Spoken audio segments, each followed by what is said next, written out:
dibere ilmu tafsir aya Fathul Muin aya hadis aya kuari digeserkeun kuduna cinta Allah anu pohara kuari kunaon cinta dunia malah ngageser nyen mi TMI mi nyen sanawiyah nyen aliyah lain salah nyen sanawiyah aliyah mah teu kudu ngaji geledegan di pondok pesantren teu kudu tah kitu mah sabira jalur proposal atuh tah ieu mah kiai beukeun carita lain ulah nyen sanawiyah lain ulah nyen aliyah lain ulah nyen universitas teu kudu mondok nu kos kitu mah teu kudu tah mah urusanna dunia yeun ku sia asal boga duit we ge urang mondok henteu naon henteu yeun urang sanawiyah aliyah aing kiaina beres kiai aja supaya dia pernah mondok teu aing mah pada tuh jatah jadi kiai urusan aing teh urusan tanggung jawab aing geus di Allah boh budak pohana atuh kuari mah jangan teu sakola kedokteran ge bisa nyeun rumah sakit tak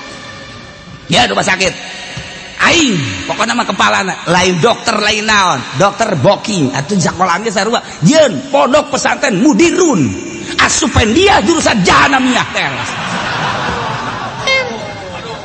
dunia ieu teh ulah lain ulah ieu mah kiai keur carita kiai mah tafsir aya di otakna hadis aya di otakna usul fikih aya di otakna komo fikihna tasawuf aya di otakna pasaran ihya pasaran sagala minhajul abid hikam geus seuing kunaon sih teu gageser teh nah pertanyakeun ka diri sorana kok teu gageser selama cinta dunia moal indah hirup moal nikmat ibadah ka Gusti Allah moal daek salamet moal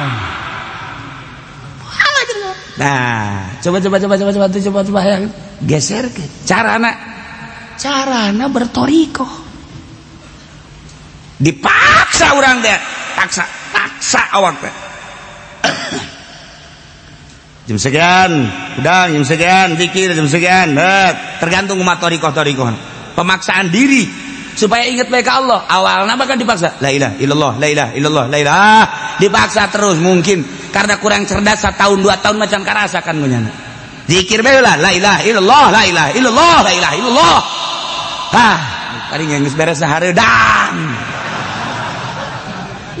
jangan aja mikiran norekat aing kos kiamat ieu tapi terus bae lah la ilaha illallah la ilaha illallah illallah illallah kayak aku mamajikan gua nggak puyang aing pemaksaan ya pemaksaan tapi terus illallah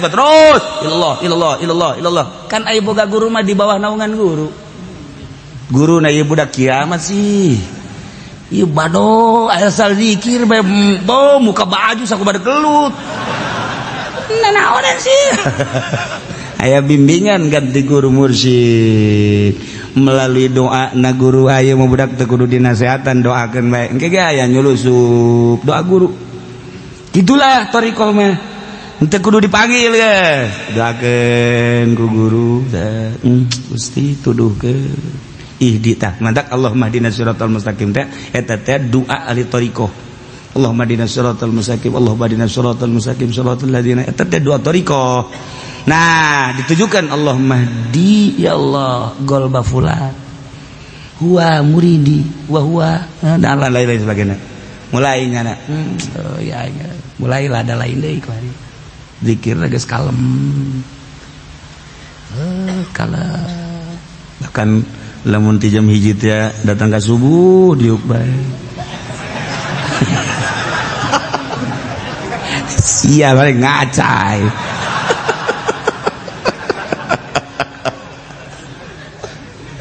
pemaksaan thariqah teh pemaksaan ngan kudu aya kesiapan di diri namun can siap ulah siap ditinggalkeun dunia ieu mah norekat teh aku guruna geus ya lamun nyekel torekat ieu insyaallah sugih ge eta guru gantung guru kos kitu mah torekat sih kadur yang goblok tak guruna torekat mah sia rek norekat berarti ka Allah siap sia ninggalkeun dunia mun ngawarung sia abruk daek sia ih kaheula ulah torekat sia kos kitu mereka siap itu mereka dari Allah secara mutlak beres tinggalkan dunia segala warung segala sawah segala perusahaan titik ya saya tinggalkan dekat Allah pada Allah mah lain kudu lempang emang Allah ada di gunung emang Allah ada di Bandung lain teu perlu lempang dekat Allah mah, tidak diperlukan jejak-jejak untuk sampai kepadamu ya Allah, sebab engkau bersamaku, engkau bersama kami.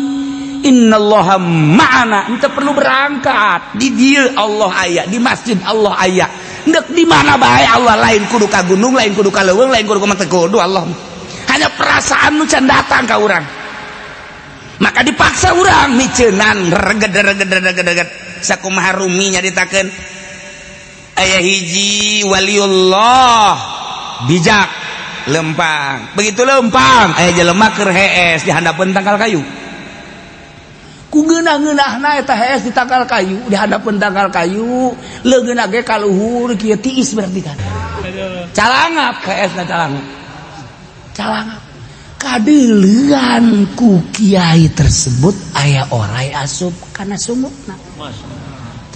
Ya Allah, caki diudangkeun ku nya diudangkeun ge galak udang sia udang, hah aun kiai galak amat sia nonggong di bebean tongongna nanaonan kiai nanaon sia lain nanaonan sia bahaya sia lamun ku aing teu diteugelan bahaya sia nanaon ulah udang heet datang di popohan teh lumpat cenah, lumpat di udang sia ka dieu sia nek laon ieu kiai ka dieu sia celaka sia wae di popohan ieu na bobeuteng naona cenah ieu lumpat deui malah mau apa mongol kiai sia ka dieu sia koe di popohan sia koe kiai nanaonan ieu nah datanglah ka kitu leuweung ka kebon kiai gegeuraan mah nyokot daun bang hihitutan, daun papayitan atau di kieu dahar ku sia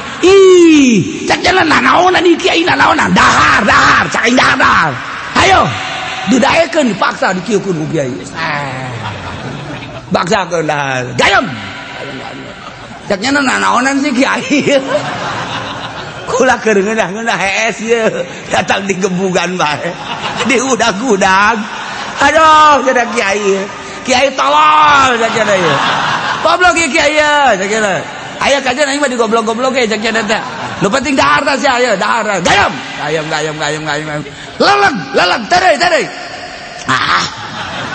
aduh gas nah malah dikieu-kieu deui ku kiai bluk geus satu cek cenah jeri awak ieu geus jeri terus make kayu gadong-dong bluk nah naon dan cenah kiai ayo geura ter inum kebel mules beteungna aduh mules beteung nya kiai kaja ayo bener keur mules terus utah cenah begitu utah keluar orang kadele ku sia masyaallah cenah kiai masyaallah jadi aya orayan di beuteung sia ku aing kadeuleut nu mantak aing ngagebugan sia ge lainna naon supaya oray keluar aju ku aing dibere daun-daunan nu pahit-pahit teh eta supaya oray mabok minum bener ku aing tak kuari moal masyaallah nangkep jangan ka kiai duh kiai hampura kula mun kiai kula cilaka meureunana nuhun kiai gambaran thariqah seperti eta gambaran thariqah teh seperti eta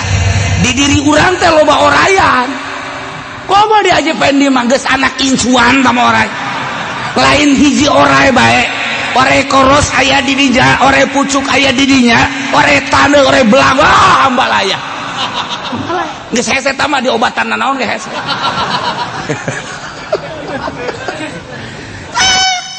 gambaran penyakit hubud dunia hubur riasa hubul jah eta adalah oray-oray anu kudu dikaluarkeun teu sambarangan ngaluarkeun anak sakumaha tadi dikaluarkeun oray hiji bae ge make kudu dibueuh ditenggelan sagala dibere tekara kaluar ieu sarua murid thariqah teh ku guruna kudu siap teu paham nyana teh dititah anu teu paham nyana teh dihinakeun teu paham nyana titah kitu kudu paham ke ujungna bakal karasa ka hati ojah hayang paham we sareat teh mangran ke lamun geus da kieu kitu di guru thariqah mah kos kitu kudu nyanggakeun sadaya-daya ka guru teh ditampilingan ku guru dilieu ku guru titah anu ku guru sakumaha tadi lantaran di jerona aya orayan dek dikaluarkeun orayna ieu oray teh ulah ngendak di jero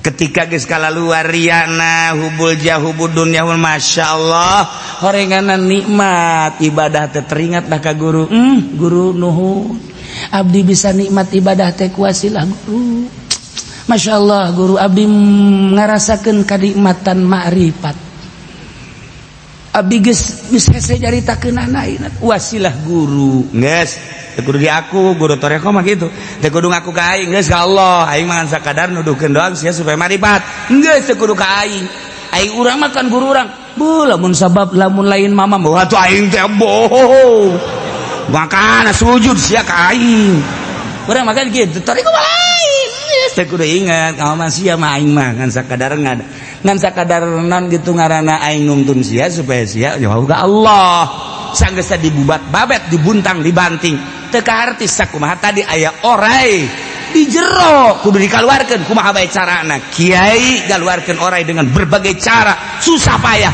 ke cak kiai geus kaluar orayna mah nyare nganuhunkeun bener bae kitulah di urang aya ria kumaha carana aya ujub kumaha carana aya hubud dunya kumaha aya hubur riasah kumaha lamun eueuh guru endeu kumaha panyakit-panyakit nu aya di diri urang ngaluarkeun hese sebab kumaha sebab urang mah ya ikhlas bisa ngomongna doang praktekna mah hese Waalaikumsalam enak ya alhamdulillah ya mamang usaha kuari geus kapanggih usahana kuari geus dibabagikeun ka fakir miskin ka manehnya nah ieu mah bagian kiai ikhlas tah yang nanaon teh ikhlas mah teu kudu ngomong ikhlas orang di jero nama abeh aing kanyahoan bahwa aing barahan penyakit di bae kan ngabae aing engke ku batur di aku fakir miskin ngaraku segala yatim ngaraku bawa aing dan udah dermawan penyakit di bae kan tadek ngaleungitkeun hal-hal nu kos kitu kudu aya pembimbing iyalah mursyid ngaran dipaksa asup tarikot tak wirid naik tak naik kuari mah tarikot teh lalagaan kuari mah teu meunang disentak ku guru haju marah bae atuh tarikot si kos kitu dilepas ku guru lagi sawana tuh sia teu meunang dipentak ku guru haju bae ka guru suudon teh mah guruna hubud dunya ka aing mentaan bae teu meunang ku guruna teh diapilainkeun lain mikir geus hese kuari mah neangan sosok jelema nu norekat teh hese lain hese embung guruna ge lantaran ieu bakalna lain sinergis endahan jadi musuh geus bade ditinggalkeun sebab bakal jadi musuh bahaya toriko bakal tekar tikunyana lain zikir mah gampang beda zikir sabaraha ieu 160 nah saeutik amat tuh nafsu 165 saeutik amat sakena ulama 500 ge siap sakena teh geus hawa nafsu penting sabaraha lah ulah loba-loba penting mah tuh 200 lamun kuat 500 lah kecil sakena oh 1000 2000 kalau mah siap sakena wah nafsu mah bisa bae geus bodo sia tuh di luar aturan oh norek engke ka dituna bae jelema teh norekat mah kitu teh jarita aing aing cara aing norekat bae aing bisa hibar segala jadi geus leuleui yang ngomongna ge leuleui tah eta akibat henteu make aturan torekat teh ketika kurang diperdalam makna-maknana encan karasa mukjizat Al-Qur'an can karasa ketika ku urang diasupkeun ka sanubari dipake ku urang mulai aya getaran-getaran jeung aya cahaya maknawi anu asup ka jero hate urang anu reaksi jeung efekna ka awak mulailah di dinya nyana dibere keyakinan ka Gusti Allah ketika terus manehanana beribadah ka Gusti Allah melalui Al-Qur'anul Karim dengan pembacaan anu maher maknana kunyana terus disilulupan diperdalam dibaca dihartikeun diamalkeun dibongkar makna mulai makna huruf kemudian makna rahasia katempo agung luhurna Al-Qur'anul Karim. Mulai ibadah pinuh ku kayakinan Al-Qur'an teh karasa mukjizatna. Lantaran ketika aya awewe ditanya teu daekeun bacakeun Quran. A'udzubillahi minasyaitonir rajim. Bismillahirrahmanirrahim. Idz qala Yusuf li abihi ya abati inni ra'aitu 11 kawkaban wasyamsa wal qamara ra'aytum. Kang Pendi, jangan berpisah engkau harus ada di sampingku. Tanpa engkau hidupku hampa. Aduh, Masya Allah, paham. Aku serahkan diriku untukmu.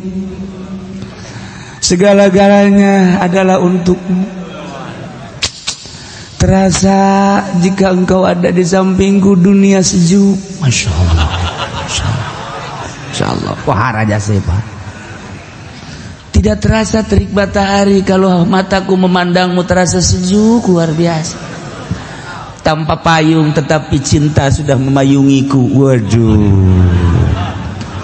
Pohar eta izqala Yusuf ngamuk. Lain lalagat. Aya jelema ka urang,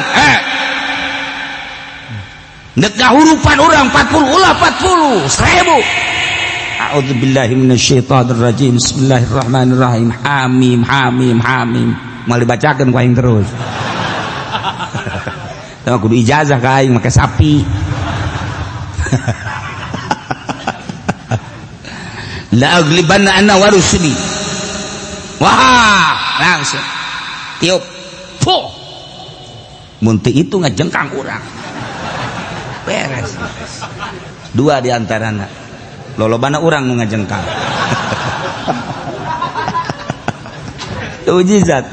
Mujizat Al-Qur'an lain lalagan. Masya Allah karim.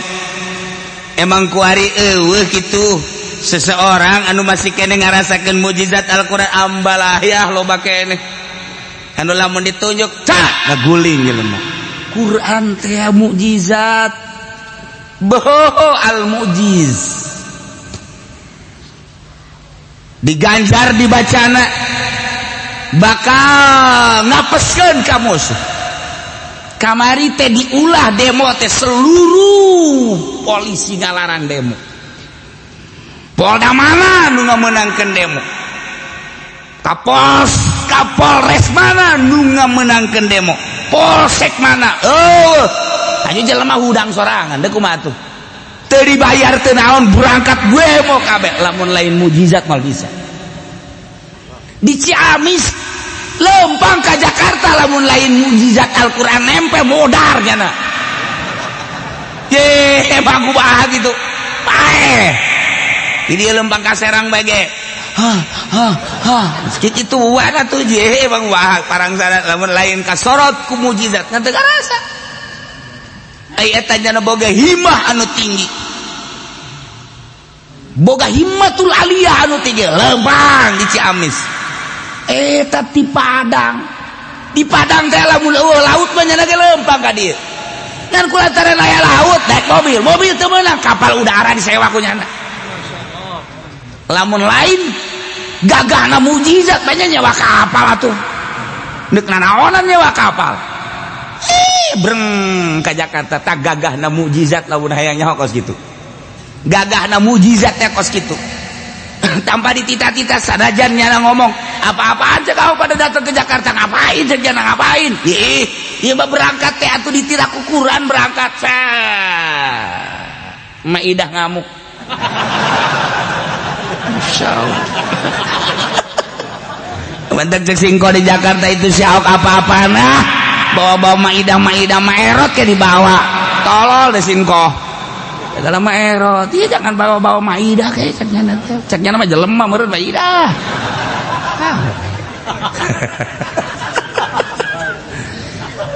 Al-Qur'an, ya Allah ya Rabbi.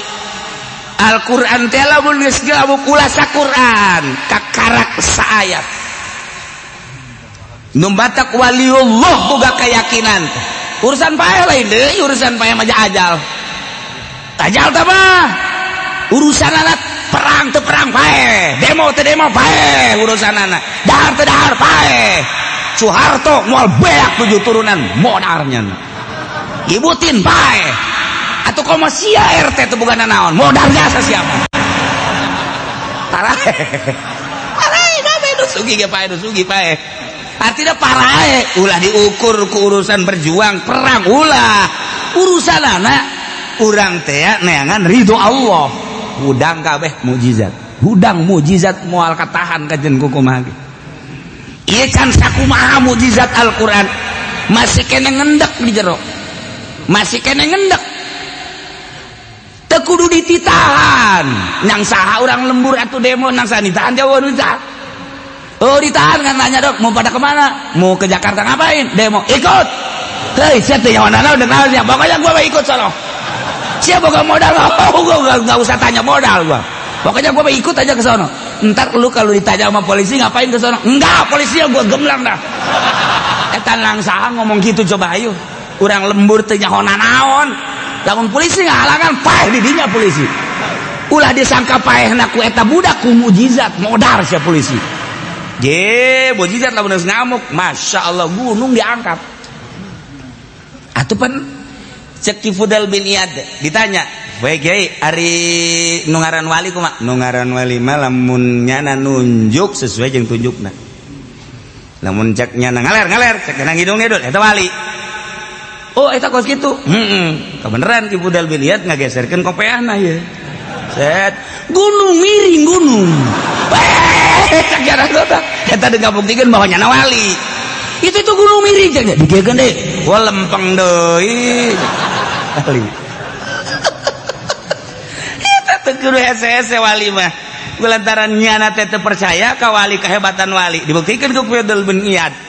Nah eta teh naon mukjizat Al-Qur'an aya di dirina mantak di zaman sahabat teh kahartipan Kangjeng geus eueuh tapi ieu seperti aya bae sebab naon sakecap nyata Sidina Abu Bakar Siddiq Sidina Umar Sidina Utsman Sidina Ali mukjizat Al-Qur'an empel kuari urang lamun bener-bener maca Qur'an kemudian maknana dihartikeun terus ditelusuri rahasia-rahasia bohong atuh ieu nu matak jelema wali bisa hibar ka Mekah hayang ka Mekah set mukjizat Al-Qur'an yang lain mukjizat atuh bisa tangkap Mekah yang balik deui ka dieu teu bisa cenah ieu pan aing hese tadi mah kikituan aing bisa hibar bareng datang ka Mekah wah asa ada ditangkap askar aing ieu cenah eueuh aya gangguan nyana cerik nyana ka Baitullah sebab ketika nolna kaganggu atuh teu bisa hibar deui toy eueuh loba jelema anu bisa ka Mekah teu bisa balik deui loba ngan eta teh keur diwarah ku Allah aya naonan tak kaganggu kenya na ceri oh kapangi deui sat hiber deui masyaallah urang lamun nyata kehiberan gitu resep asa hayang masalah sia hiber ke anu nembak cek pajar menek peking meureun sia mah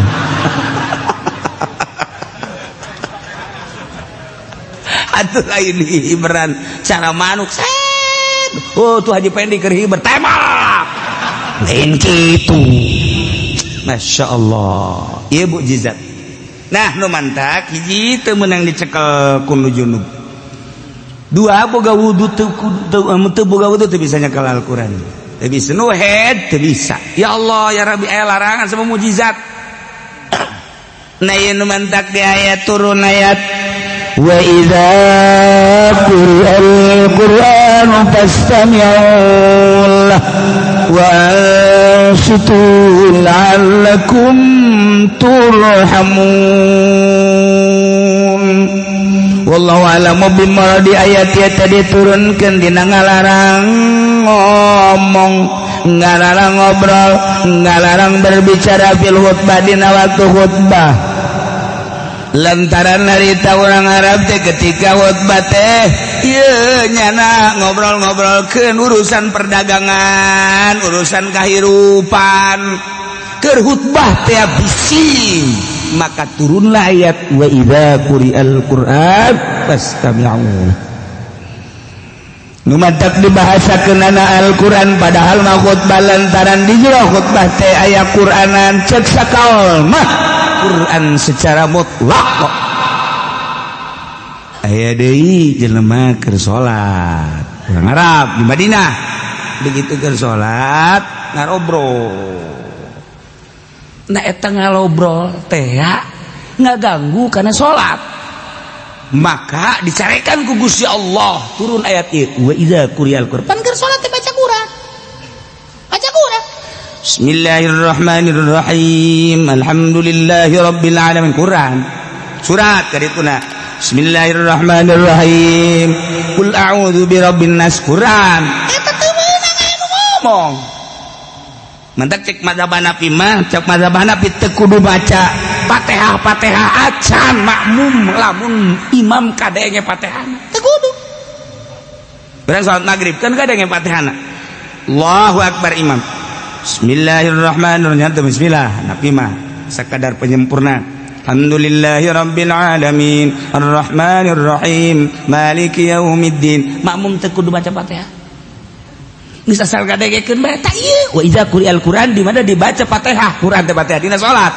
Pas tapi ulah dengekeun wan situ. Ulah aya umang ngomong. Perhatikan baik-baik. Salat jadi. Mazhab Hanafi. Teu kudu baca Fatihah nya mah. Geus bae. Imam ruku bil Allah. Mantak ulah kaget lamun di Mekah. Ulah nurutan nyana ke urang nurutan nyana deui. Nya mah Allahu akbar. Nya mah nyileug ka kitu neuleukeun gale. Dia keur gadekeun imam nya teu baca nya mah. Teu masalah. Nya mah mazhab nyana. Ai urang malah salata liman lam yaqra bil Quran cak Kangjeng Nabi. Teu sah salatna lamun teu baca Quran. Baca Quran teh teu baca Fatihah. Berarti urang mah nyekalan eta mazhab Syafi'i mah bacalah Fatihah. Geus lamun kaburu mun teu kaburu teu kudu. Urang datang ke masjid, imam keur majana maca surat. Pas maca suratna Nas.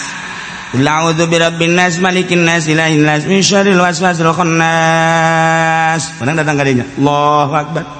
Alladzi yuwaswisu fi sudurin nas minal jinnati wan nas. Kan langsung rukuk. Allahu akbar. Urang teh kudu maca Fatihah. Allahu akbar. Geus mantep lu mantep kadatang ka dinya terakhir wae.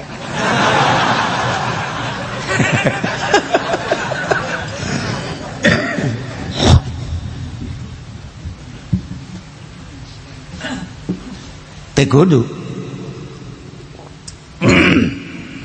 Tapi aya nu maca Quran haram.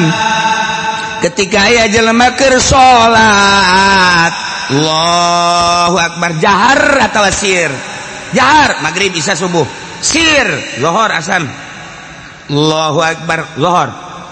Bismillahirrahmanirrahim. Aya di sisi maca Quran. A'udzubillahi minasyaitonir rajim. Bismillahirrahmanirrahim. Yasin. Itu keur salat haram maca Quran. Lain maca Quran haram gandengna nu haram. Taswis. Eta siga hade. Urang aya nu salat maca Quran gandeng macana. Dilagamkeun deui. Bismillahirrahmanirrahim.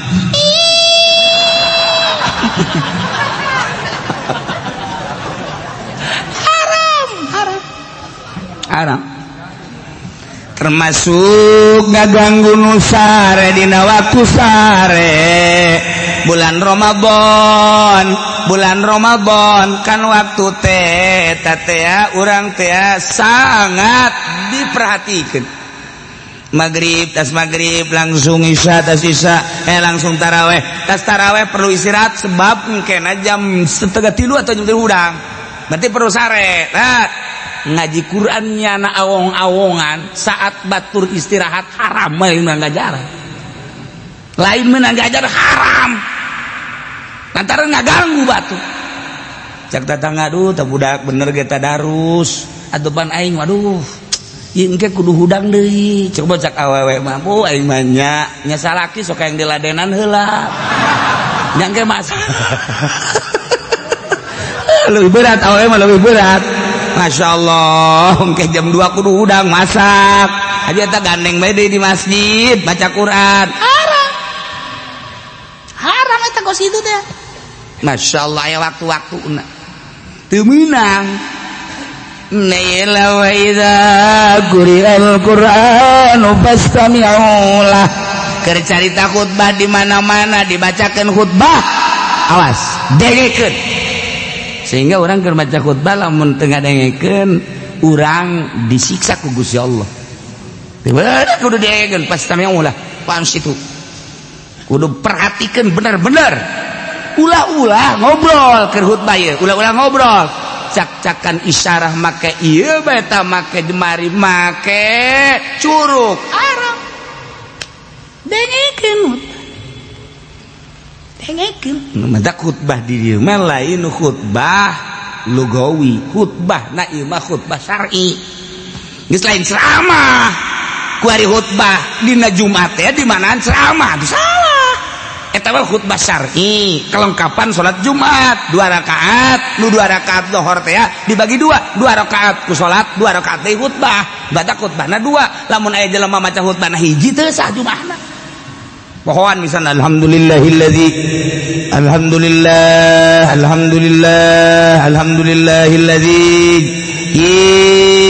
jalla wa ala ahmaduhu al-jamil ayati wal ala ashkuruhu syukran wa fi'al bala atubu ilaihi min kulli ma syaitin qala wa fi'ala asyhadu an la ilaha illallah wa muhammadan rasulullah terus a'udzu billahi minasyaitonir beres ngan sahiji doa maju Allahumma ighfir lil mu'minina wal mu'minat wal muslimin wal muslimat Jumat teh sah kudu 2 khutbah sebab gak ganti salat zuhur 4 rakaat nu 2 jadi salat nu 2 jadi khutbah bisa anu hiji teh sah atau ngalantur jadi nak jadi khutbah lugawi ceramah teu sah atuh teh satawa lain khutbah ceramah tawa khutbah syar'i perlengkapan salat Jumat ieu dalilna wa idza quri'al Qur'an di mana dibacakan Al-Qur'an khutbah maknana pastami'u lah khutbah Jumat dengekeun wa situ nengleng teh cicing sebab ieu mah salat maknana khutbah eta maknana salat das lamun dibacakan saudara-saudara sekalian hari ini adalah hari kemerdekaan 17 Agustus dengan demikian marilah kita khutbah Agustus dibawa ke masjid tolol bener deh sakitu ana mah geus teu masalah lah maka kita tingkatkan KB keluarga berencana ya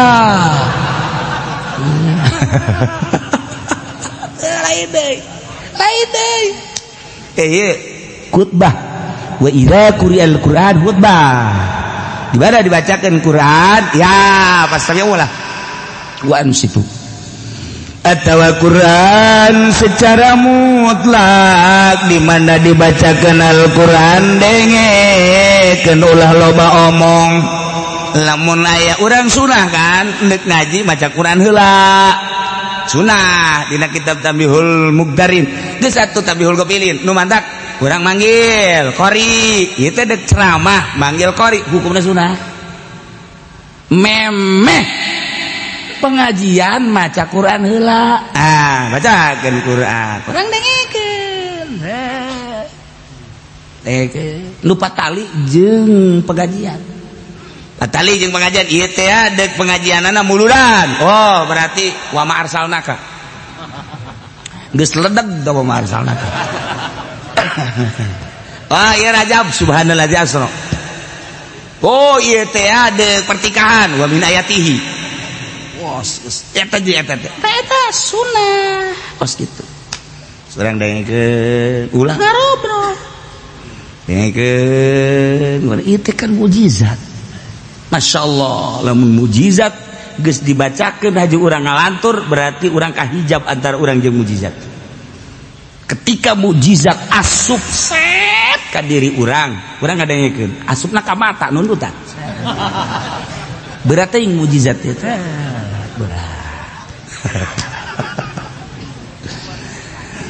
wa idza quri'al Qur'an di mana dibacakeun Al-Qur'an ya jelema maca Quran pastami'ulah maka dengekeun ku anjeun bacaan Al-Qur'an wa anu situ mane kudu serius nengleng cicing ulah loba omong anu engke balu karna la'allakum turhamun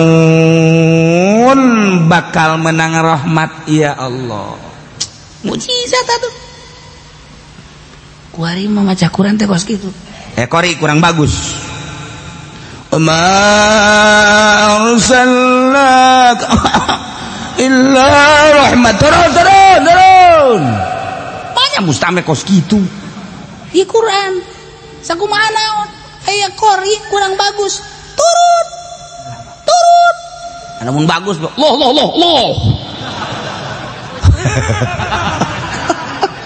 hirpa waras ulah orang biasa tenang tah wa idza quri'al Qur'an fastami'u lahu wa ansitu la'allakum turhamun cici dengekeun malah perhatikeun naon kunjana dibaca teu makna naon arahna ka mana. Wah Quran teh geus jadi hiburan ongkos nyanyi ieu mah Quran teh. Masyaallah jadi geus adab. Mudah-mudahan maca Quran malah ya lamun aya jelema keur maca Quran kori aya kiai datang urang haram tah nangtung ka kiai haram sebab naon ieu Quran keur dibacakeun mujizat Pak ulah geus kiai antepkeun bae geus urang mun aya kori keur maca Quran kemudian kiai datang cuek we geus geus cuek we geus cukuran duk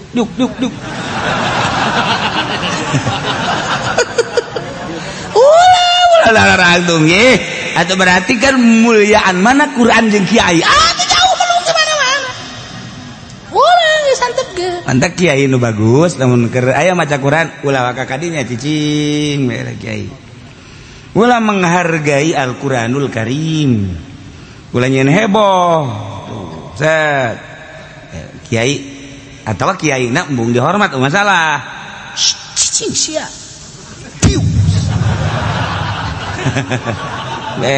ini mah kiai lain gitu hudang atupan aing kiai masyaallah ieu budak aing teh disambut ya Karim atuh ieu cium goblok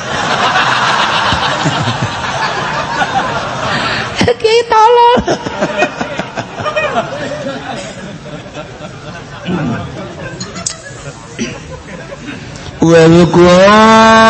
Rabbaka fi nafsika tadarruan wa khifah Wadhkur eling anjeun Muhammad Rabbaka ingat anjeun ka pangeran anjeun fi nafsika tapi di jero hati anjeun bae sirat tadarruan wa khifah kana arah tadarru DPDP wa khifah jeung sieun ke Allah. Ieu dalil toriko zikir ieu zikir toriko ieu dalilna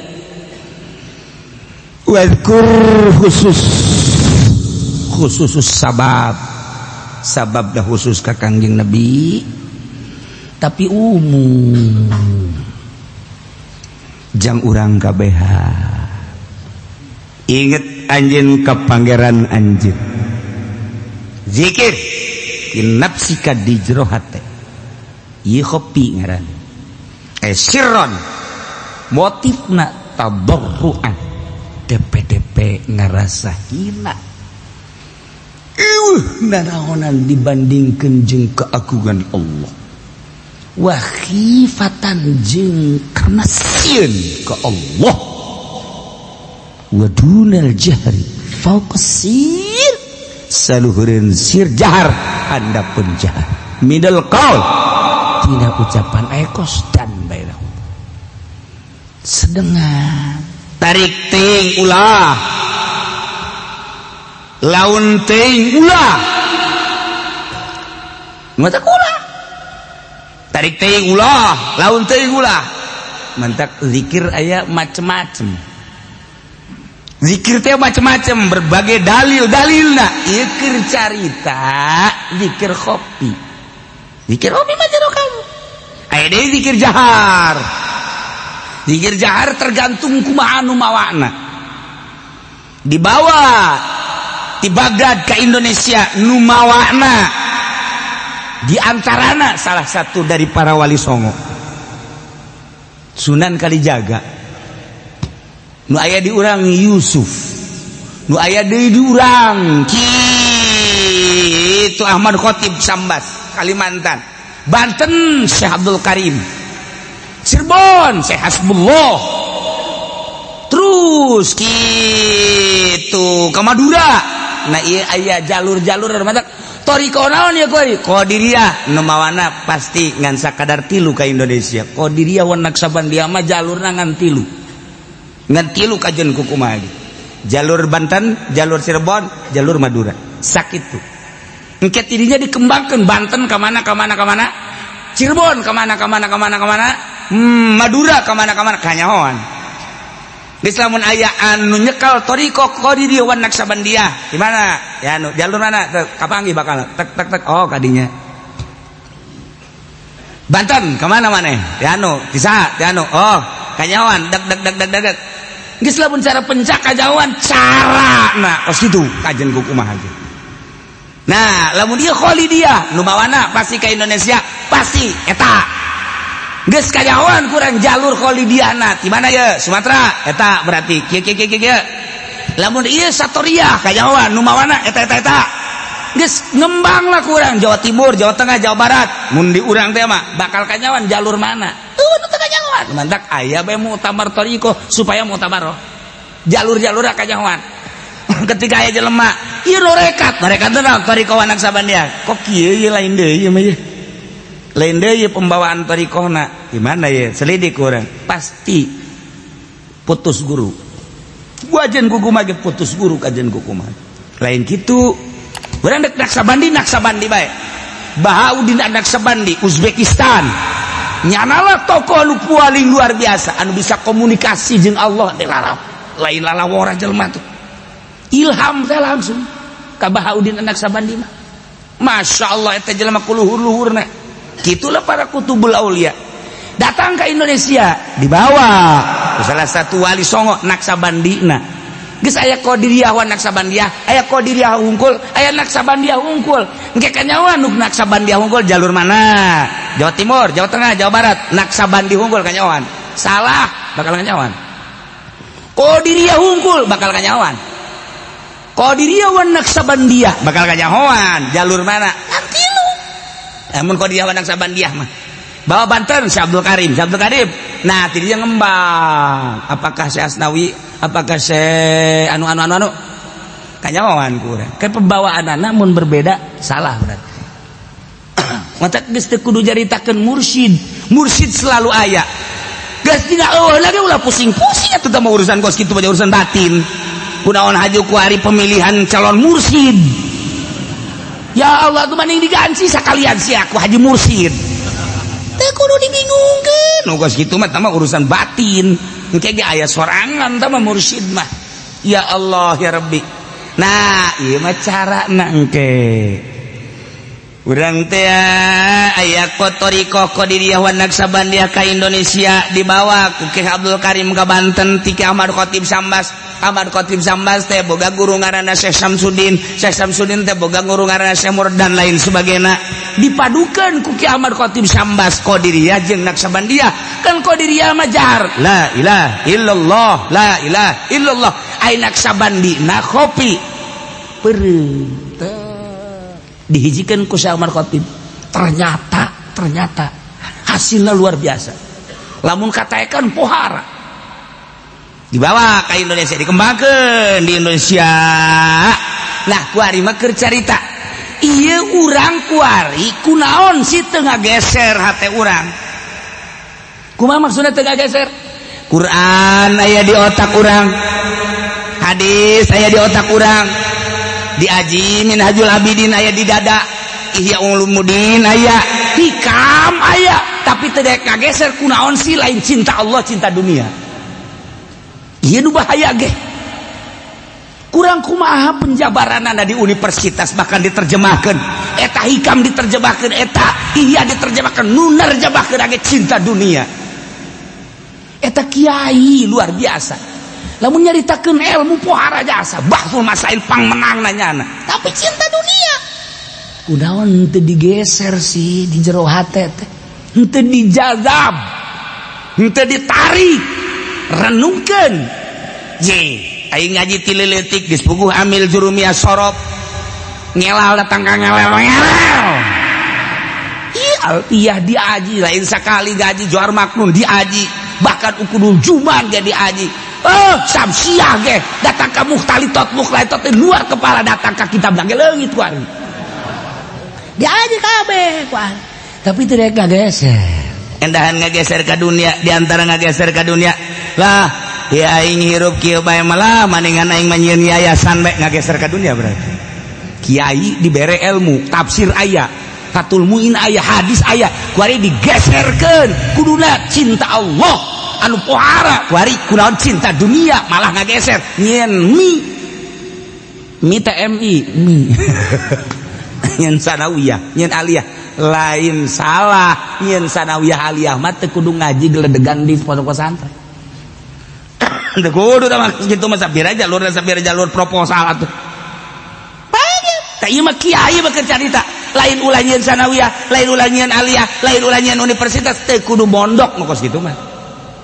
teu kudu tah mah urusanna dunia yeun ku sia asal boga duit we ge urang mondok henteu naon henteu yeun urang sanawiyah aliyah aing kiaina beres kiai aja supaya dia pernah mondok teu aing mah pada tuh jata jadi kiai urusan aing tah urusan tanggung jawab aing geus di Allah boh budak pohara atuh kuari mah jangan teu sakola kedokteran ge bisa nyeun rumah sakit tah ya rumah sakit aing pokoknya mah kepalana lain dokter lain naon dokter booking atuh sakolahna sarua yeun pondok pesantren mudirun asupen dia jurusan jahanamiyah teras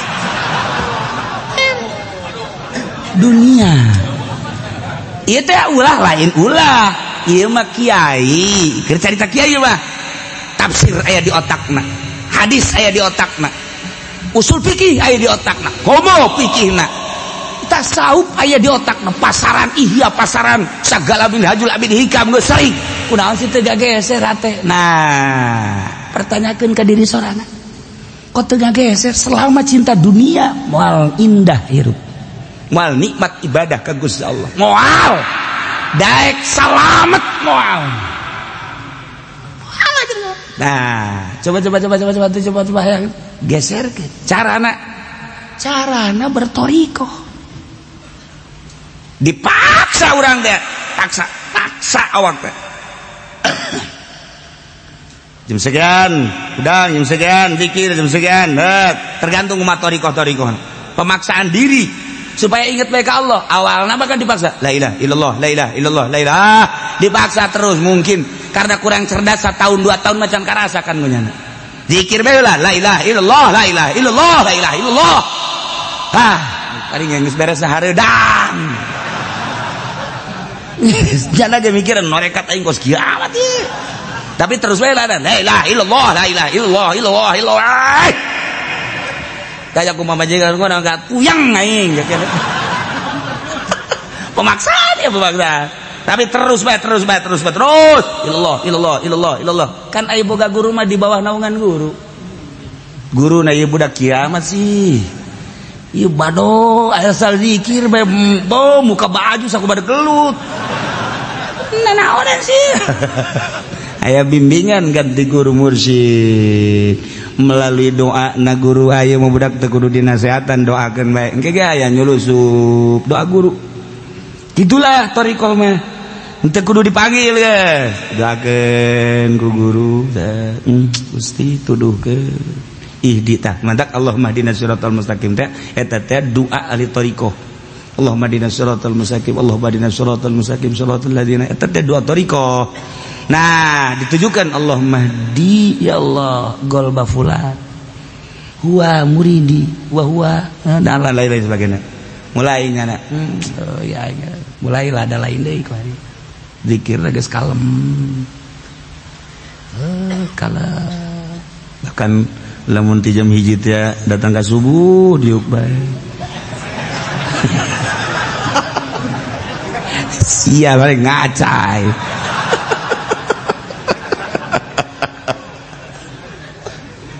pemaksaan thariqah teh pemaksaan kan kudu aya kesiapan di dirina mun can siap ulah siap ditinggalkeun dunia ieu mah norekat teh ku guruna geus ya lamun nyekel torekat ieu insyaallah sugih ge yah eta guru gantung guru kos kitu mah torekat sih kadunya goblok tak guruna torekat mah sia norekat berarti ka Allah siap sia ninggalkeun dunia mun ngawarung sia abruk daek sia ih kaheula ulah torekat sia kos kitu torekat sia itu torekat dari ka Allah secara mutlak beres ninggalkeun dunia segala warung segala sawah segala perusahaan titik ya saya pada tinggalkeun ka Allah pada ka Allah mah lain kudu lempang emang Allah aya di gunung emang Allah aya di Bandung lain teu perlu lempang deka Allah mah tidak diperlukan jejak-jejak untuk sampai kepadamu ya Allah sebab engkau bersamaku engkau bersama kami innallaha ma'ana ente perlu berangkat di dieu Allah aya di masjid Allah aya ndek di mana bae Allah lain kudu ka gunung lain kudu ka leuweung lain kudu ka teu kudu Allah hanya perasaan nu can datang ka urang maka dipaksa urang miceunan reged sakumaha rumi nyaritakeun aya hiji waliullah bijak lempang begitu lempang aya jelema keur hees di handapeun tangkal kayu ku geunah-geunahna eta hees di tangkal kayu di hadapan tangkal kayu leungeunna ge ka luhur kieu tiis berarti kan lain golkar sia teh sia masal tangkal kayu be golkar goblok tah ieu kieu golkar ieu gara-gara nama ieu aing mau greget bae ka kieu golkar tah nyasarkeun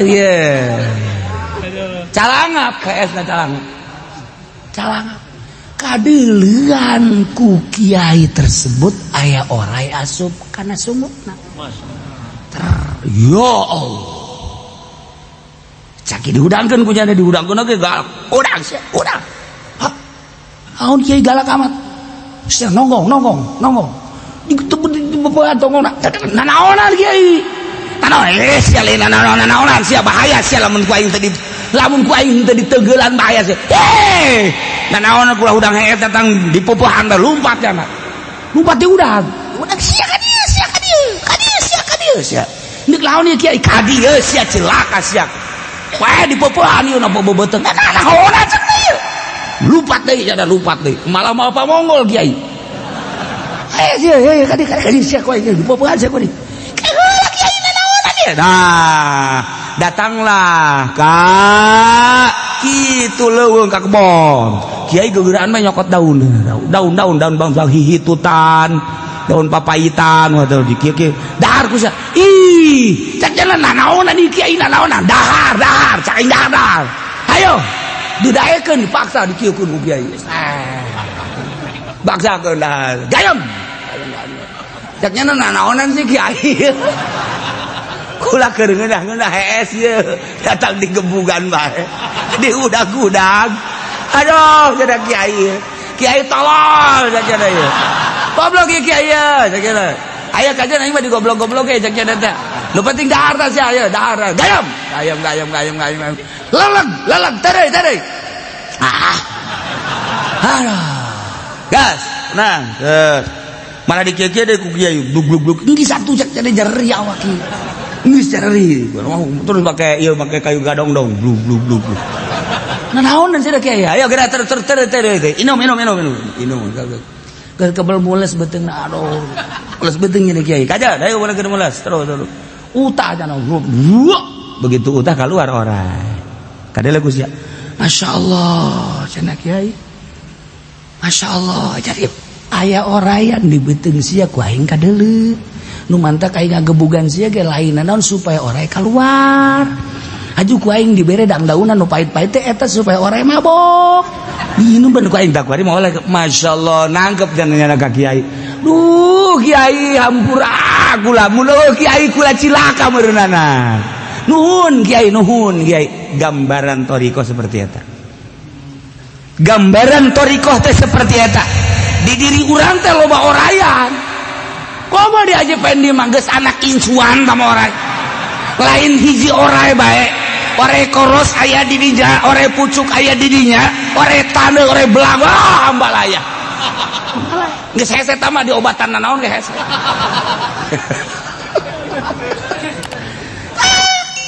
Gambaran penyakit-penyakit hubud dunia, hubur riasa, hubul jah eta adalah orai-orai anu kudu dikaluarkeun teu sambarangan ngaluarkeun anak. Sakumaha tadi dek kaluarkeun orai hiji bae ge make kudu dibueuh, ditenggelan sagala dibere tekara kaluar. Ieu sarua murid thariqah teh ku guruna kudu siap. Teu pahamnya na teh ditita anu teu pahamnya na teh dihinakeun, teu pahamnya na tita kitu kudu paham ke ujungna bakal karasa ka hati ojah heueuh. Hayang paham we sareat teh mangran. Ke lamun geus da kieu kitu di guru thariqah mah kos kitu. Kudu nyanggakeun sadaya-daya ka guru teh, ditampilingan ku guru, dilihat ku guru, titanu ku guru. Sakumaha tadi lantaran di jerona aya orayan, deuk dikaluarkeun orayna ieu oray teh ulah ngendak di jero. Ketika geus kalaluar riyana hubul jahubud dunya wal masyaallah horenganan nikmat ibadah teh teringat dah ka guru. Guru nuhun. Abdi bisa nikmat ibadah teh kuasilah guru.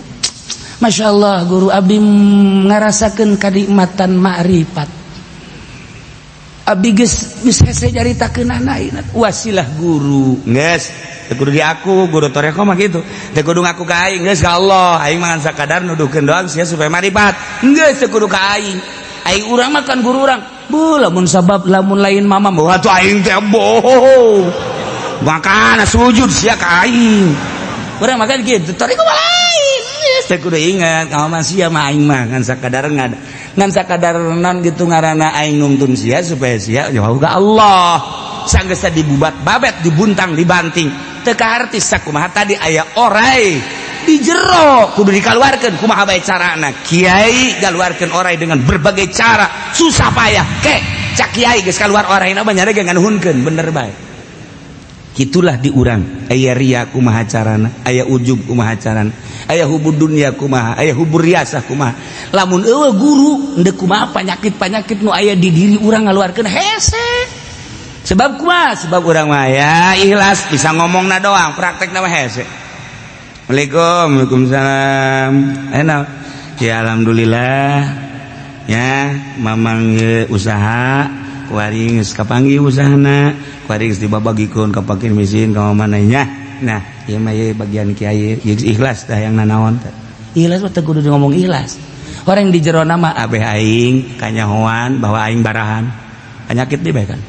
Ngabae aing engke ku batur di aku, fakir miskin ngaraku, segala yatim ngaraku, bawa aing dan udah dermawan. Penyakit deui bae kan. Tadek ngalengitkeun hal-hal nu kos kitu kudu aya pembimbing. Iyalah mursyid ngaran. Dipaksa asup thariqah tak wirid naik tak naik kuari mah thariqah teh lalagaan kuari mah teu meunang disentak ku guru haju marah bae atuh thariqah si kos kitu dilepas ku guru lagi sawana atuh sia teu meunang dipentak ku guru haju bae ka guru suudzon teh mah guruna hubud dunya ka aing mentaan bae teu meunang ku guruna teh diapilainkeun lain mikir geus hese kuari mah neangan sosok jelema nu norekat teh hese lain hese embung guruna ge lantaran ieu bakalna lain sinergis enahan jadi musuh geus bade ditinggalkeun sebab bakal jadi musuh bahaya thariqah bakal teu kaharti kunyana lain zikir mah gampang bere zikir sabaraha ieu 160 tah saeutik amat tuh nafsu pan 165 saeutik amat sakena ulama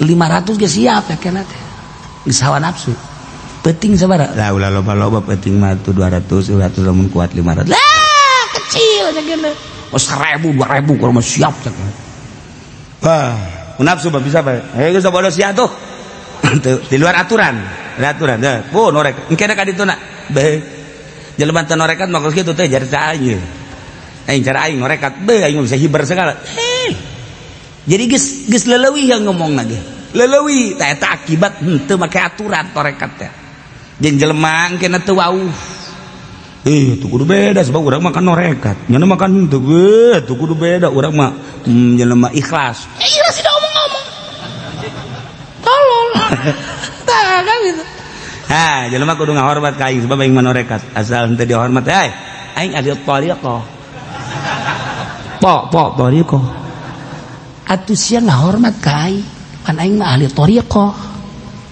teu terbimbing mah kos kitu mentek jelema neuk hayang norekat sakali dua kali can meujeuna sebab naon gaya jeung lagana encan manjing bahaya ieu mah di daerah tarekat mentek khusus cenah mah merekna kanu geus siap Assalamualaikum misalnya gaya yang belajar ibadah we cenah ku ari mah kuliah ya penting mah yang boga pagawean maksudna sholawat mah geus dikeun ieu ceuk aja yang naon tuh eta bae cenah sok ngadenge tarekat bener kumaha lamun pamajikan mamang ngaju ninggalkeun mamang ih kaula tuh kiai kok tarekat sih ka pamajikan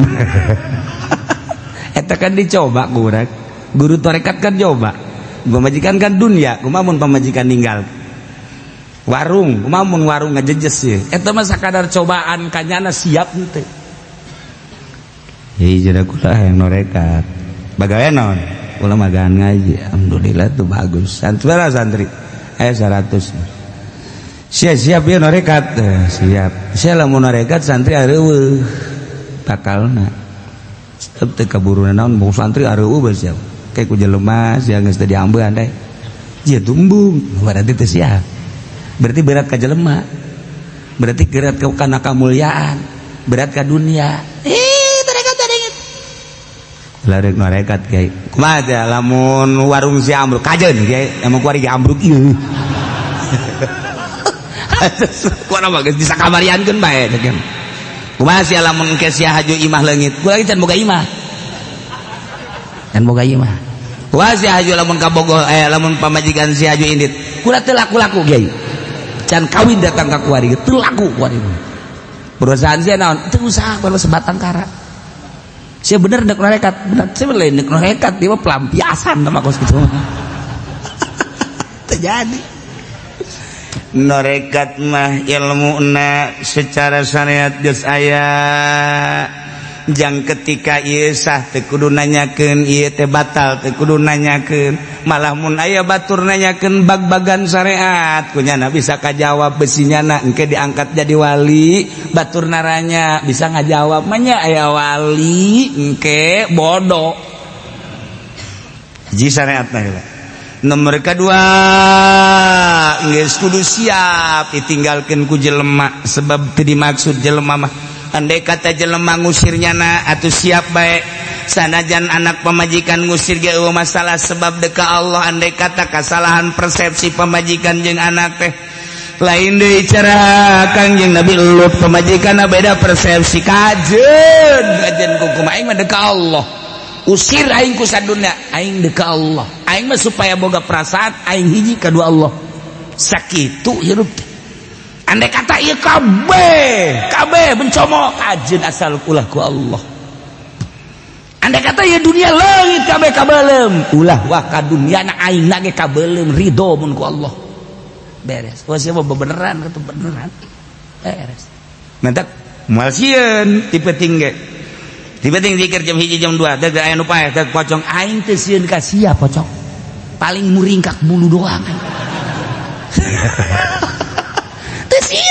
aing mah hayangnya ka Allah sia kudu ngaganggu ka aing ayo sia ganggu aing mah moal ka Allah aing wani ninggalkeun pamajikan aing ninggalkeun anak pamajikan aing kurang kumaha tapi aing pindah heula aing ka masjid eta teh aing teh ka Allah ayo sia ngaganggu ka aing ya awas ya ku aing sieun kunti anake mohon maaf jarang sieun atuh lamun urang kadele sia kunti anak bohong-bohongan ya mau ke Allahnya bohong nih ya katanya ya gua ganggu lagi nih ntar ada bapak gua yang lebih hebat lagi ya ini mah gua mah belum seberapa ya datang bah sini ini ada orang harus diganggu bah nih sama saya mah kurang takut ya bah coba sama abah wow iya tapi lamun geus kalah anak incu sia 7 turunan datangkeun ka sia jurig sia goblok je cak jurig teh kontes sieun sih sesama jurig tidak takut belum tahu kali lu gua akan raja jurig terima kasih kasihan hiji Allah karak wanian nyana ka gunung sorangan di luhur gunung kasihan sebab deka Allah wanian nyana ka leuweung di leuweung sorangan teh sieun sebab deka Allah lamun geus hiji doang Allah karak orai datang ngahareup salam assalamualaikum ya wali Allah leos kedatang monyet assalamualaikum ya wali Allah datang gajah tulalena kayak gituan assalamualaikum ya wali Allah datang mau assalamualaikum ya geus kabeh ngaku kabeh tatangkalan teh harirup maraca salam assalamualaikum ya wali Allah assalamualaikum ya wali Allah tah geus dibere dedengian ku Gusti Allah lain dedengian ieu dibere dedeulean nu lain dedeulean ieu mala ainun ra'at wala udhunun samiat masyaallah di dunia keneh geus dibere model kos gitu geus dibere ku Gusti Allah kumaha hayang kun fayakun Allah dibikeun ka nya hayang naon sebab anjeun geus bebeakan ibadah kai kos kitulah carita waliullah sakadar wali aya wali di urang nu geus jelas kembangkeun ilmu-ilmu kewalian adalah para wali so di samping eta loba keneh terus datang ka kuari ilmu kewalian teh masih keneh aya nah iyalah eling anjeun Muhammad sok geura inget-inget pangeran anjeun tapi di jero hati anjeun bae motifna tadarwa wagi papaksa urang makan sapopoe teh inget teh lain ka Allah inget teh ka dunia malulu inget ka perusahaan urang mah inget ka sawah inget ka kabogoh urang nu aya di Karawang teh eta bae inget ieu mah geserkeun inget ka Allah hiji Allah dengan cara anu spesifik ti guru sebab awak kurang mah ieu awak lohir ngaranna pae dikubur ternyata horenganan aya batin di jero batin teh aya lelembutan aya lelembutan teh dibagi-bagi ku ahli thariqah naksaban dimangan aya 5 naksaban dia waqadiriyah mah aya 7 tergantung kumaha nu ngabagina berbagai latifah jeung sia-sina diurus kunya dari pemaksaan pengurusan dengan keinginan anu kuat ninggalkeun trek dengan makom anu geus disadiakeun dina aturan-aturanana mulai makom ieu naik blak aya di dinya oh jadi di tuh iyalah geus satu zikir lagi khifa wa fauqa siriduna jari di dinya ge dititana teh wazkur rabbaka fi nafsika di jero hate bae nu mantap khairu zikri mah kopi ang bagus teh zikir anu samar di jero hate nu nyaho malaikat ge teh nyaho malaikat teh nyaho hanya Allah nu nyahona ngan nyahona seungit malaikat teh ari zikir mah teh nyaho sebab malaikat mah nu zahir langkah-langkah orang tapi sengit malaikat yang bener sengit amat sengit barang ngambuan ka dieu bau sengit ambeul gua balik ieu zikir nah mimiti zikir jahar la ilaha illallah la ilaha illallah la ilaha illallah bari mi zikir kopi Allah sesuai jeung detak jantung urang disesuaikan jeung perintah guru Allah kamana arah Allah tidinya mulai zikir nafas faqad diri sya'na bidkhalin nafas sok takdirkeun domir sa'an dengan masuk nafas asup wabil khurujin bil akdas ketika keluar takdirkeun make asma Allah nu maha suci Allah geus kaluhur kajrohu keluar Allah Allah Allah Allah.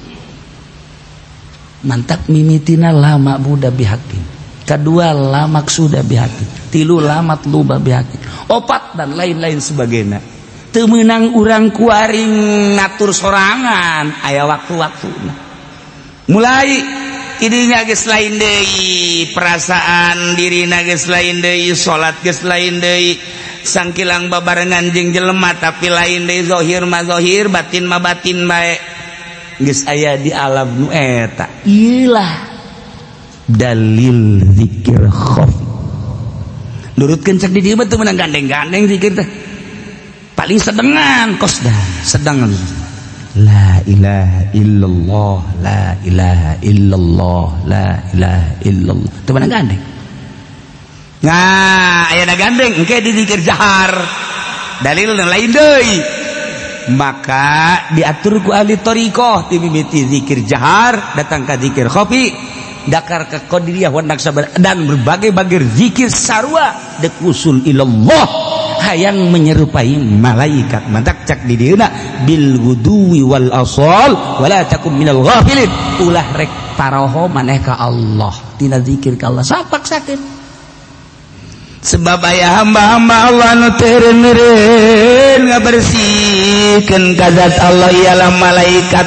Urang ge dek nyarupaan kana malaikat melalui thariqah, melalui zikir supaya sejajar jeung malaikat. Emang malaikat kumaha? Ieu malaikat mah innal ladzina 'inda rabbik wallahu a'lam.